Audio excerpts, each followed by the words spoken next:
રાજ્યમાં ફરી એકવાર વરસાદને લઈને મહત્વપૂર્ણ આગાહી કરવામાં આવી છે। બંગાળની ખાડીના વિસ્તારોમાં ફરી એકવાર એક નવું વેસ્ટર્ન ડિસ્ટર્બન્સ ફરી એકવાર સિસ્ટમ બનતી જોવા મળી છે અને આ વેસ્ટર્ન ડિસ્ટર્બન્સના કારણે તેની આજુબાજુના વિસ્તારોની અંદર પણ પવનની ગતિવિધિઓ ધીમે ધીમે મજબૂત બનતી જોવા મળી છે।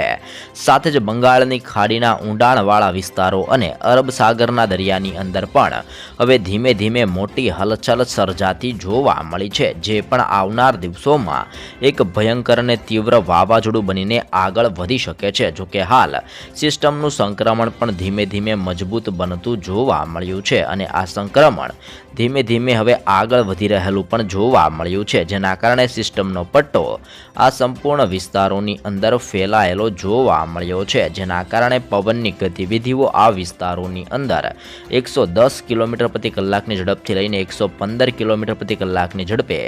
ભારે પવન આ વિસ્તારોની અંદર અત્યારે ફૂંકાતો જોવા મળ્યો છે। સાથે જ બંગાળની ખાડીના વિસ્તારોની અંદર નવું વેસ્ટર્ન ડિસ્ટર્બન્સ સક્રિય થયેલું જોવા મળ્યું છે, જેના કારણે અનેક રાજ્યોની અંદર ભારે પવનની ગતિવિધિઓ સાથે મેઘતાંડવને મેઘમહેર જોવા મળી શકે છે, જેવી પણ આગાહી કરવામાં આવી છે।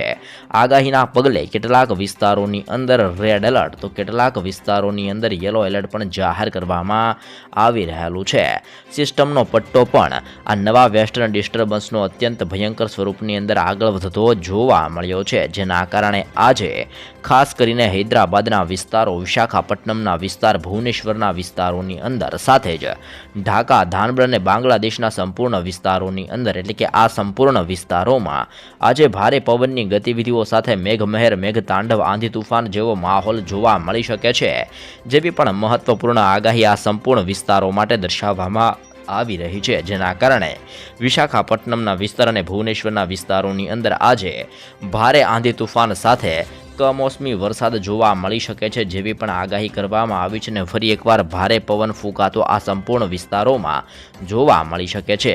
સિસ્ટમનું જોર ત્યાં વધવાના કારણે તેની ધીમે ધીમી અસરો હવે ગુજરાતના વાતાવરણ ઉપર પણ વર્તાતી જોવા મળી છે, જેના કારણે ગુજરાતની અંદર હવે વાતાવરણની અંદર ધીમે ધીમે બદલાવ જોવા મળી શકે છે। સિસ્ટમનું જોર વિશાખાપટ્ટનમ અને ભુવનેશ્વરના વિસ્તારોની અંદર વધારે પ્રમાણની અંદર જોવા મળ્યું છે, પરંતુ તેની અસરો ગુજરાતની અંદર પણ ધીમે ધીમે પ્રમાણની અંદર જોવા મળી શકે છે, જેના કારણે ગુજરાતની અંદર આજે અને આવનાર 3 દિવસો સુધી હજી પણ વાતાવરણની અંદર યથાવત રીતે પલટો નોંધાતો જોવા મળી શકે છે, જેના કારણે ગુજરાતના અનેક જિલ્લાઓની અંદર પવનની ગતિવિધિઓ મજબૂત બનતી જોવા મળશે અને જેના કારણે ગરમીનો માહોલ પણ ધીમે ધીમે હવે ગુજરાતની અંદર વધતો જોવા મળી શકે છે। જોકે હાલ ગુજરાતની અંદર ડબલ ઋતુનો અહેસાસ જોવા મળ્યો છે, જેમાં વહેલી સવાર દરમિયાન ઠંડી અને મોડી સાંજ દરમિયાન ઠંડીના પ્રમાણની અંદર વધારો થતો જોવા મળ્યો છે, તો ગુજરાતની અંદર ભર બપોર દરમિયાન આખા ગુજરાતની અંદર ગરમીનો પણ હાહાકાર જોવા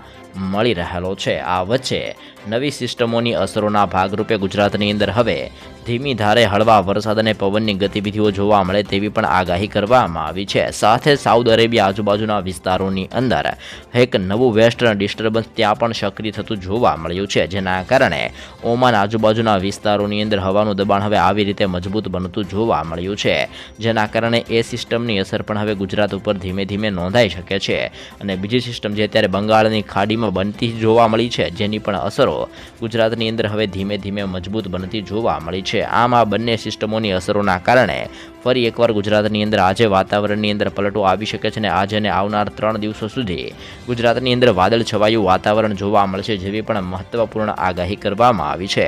આગાહીના પગલે ગુજરાતના અનેક વિસ્તારો જેમાં કચ્છના વિસ્તારો, સૌરાષ્ટ્રનો વિસ્તાર, ઉત્તર ગુજરાત, મધ્ય ગુજરાત અને દક્ષિણ ગુજરાતના જિલ્લાઓની અંદર પવન તીવ્ર રીતે ફૂંકાતો જોવા મળી શકે છે અને પવનની સાથે ગુજરાતની અંદર ધીમી ધારે હળવો કમોસમી વરસાદ પડી શકે છે તેવું પણ અનુમાન મૂકવામાં આવ્યું છે, જેના કારણે જિલ્લાઓ પ્રમાણે માહિતી મેળવીએ તો સૌરાષ્ટ્રના વિસ્તારોમાં જેમાં દેવભૂમિ દ્વારકાનો વિસ્તાર, પોરબંદર, જામનગરનો વિસ્તાર સાથે જ મોરબી,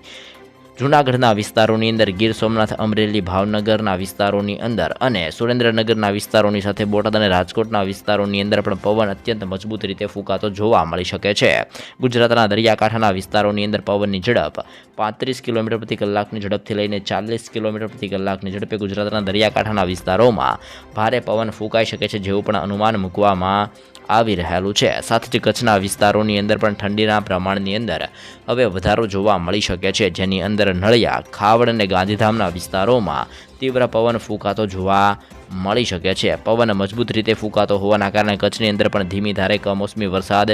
જોવા મળશે તેવું પણ અનુમાન મૂકવામાં આવ્યું છે. સાથે જ ઉત્તર ગુજરાતના જિલ્લાની અંદર બનાસકાંઠા, સાબરકાંઠા, અરવલ્લી, પાટણ, મહેસાણા અને ગાંધીનગરની અંદર ગરમીના પ્રમાણની અંદર પણ હવે ધીમે ધીમે વધારો થતો જોવા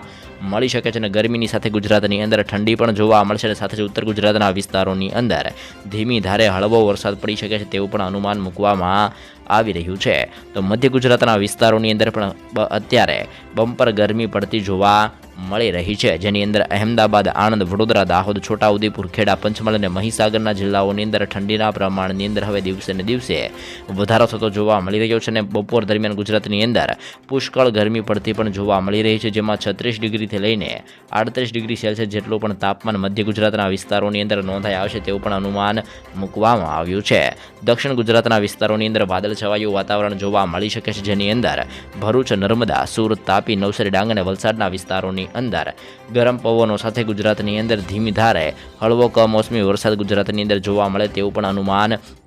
મૂકવામાં આવેલું છે અને ગુજરાતની અંદર દરિયાકાંઠાના વિસ્તારોની અંદર ઠંડા અને ભેજયુક્ત પવનો ફૂંકાશે તેવી પણ આગાહી દર્શાવવામાં આવી છે. આજે સૌથી વધારે ખાસ કરીને બંગાળની ખાડીને અડીને આવેલા વિસ્તારો, જેમાં વિશાખાપટ્ટનમનો વિસ્તાર, ભુવનેશ્વર, ધાનબડ, ઢાકાના વિસ્તારોની અંદર અને હૈદરાબાદના વિસ્તારોની અંદર અત્યંત ભારે પવન, આંધી તુફાન સાથે ફરી એકવાર મોટું અને ભયંકર માવઠું જોવા મળે તેવી પણ ખાસ મોટીને મહત્વની આગાહી કરવામાં આવી છે. આ સાથે આ સિસ્ટમ કઈ રીતે આગળ વધે છે ગુજરાતના વિસ્તારોની અંદર, શું આ સિસ્ટમ આગળ વધીને અસર કરશે કે નહીં, સાથે જ આવનાર દિવસોની અંદર કે વાવાઝોડું આવવાનું છે કે નહીં તેની પણ અસર ગુજરાત ઉપર કેવી જોવા મળશે, જેવી તાજી નવી અપડેટો સૌપ્રથમ મેળવવા મિત્રો ચેનલમાં નવા છો તો અત્યારે જ ખાસ કરીને લાઈવ ગુજરાત સમાચાર યુટ્યુબ ચેનલને મિત્રો જરૂરથી સબસ્ક્રાઈબ કરી લેજો.